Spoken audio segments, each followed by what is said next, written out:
నల్గొండ చిట్యాల దగ్గరలో మహాత్మా గాంధీ గుడి ఉందని తెలిసి చూడడానికి వెళ్ళాను. భారతదేశం బ్రిటిష్ పాలకుల చేతుల్లో నలిగిపోతున్న సమయంలో భారతదేశానికి స్వతంత్రం తీసుకురావడం కోసం ప్రయత్నించిన ఎందరో మంది స్వతంత్ర సమరయోధుల్లో గాంధీజీ ఒకరు. గాంధీజీ నడిచిన సత్యం, అహింస అనే బాట ఎప్పటికీ అందరికీ ఆదర్శప్రాయం.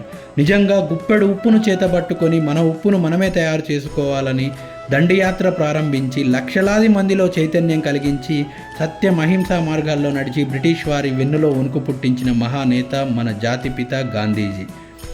ఇప్పటికీ ఈయన నడిచిన విధానం అందరికీ ఆదర్శం. గాంధీజీ గురించి ముందు తరాల వారు ఎవరు మర్చిపోవద్దనుకున్నారో, లేదా సిరివెన్నెల సీతారామశాస్త్రి గారు చెప్పినట్టుగా ఇలాంటి నరుడొక డిలాటలంపై నడయాడిన ఈనాటి సంగతి నమ్మరానిదని నమ్మకం ఉందే ముందు తరాలకు చెప్దామనుకున్నారో, ఈ గుడి కట్టించిన వారు ఈ గోడలపై మంచి చైతన్యపరిచే మాటలను రాయించారు. ఈ వీడియో నచ్చితే లైక్ చేయండి, నా ఛానల్ని సబ్స్క్రైబ్ చేయండి.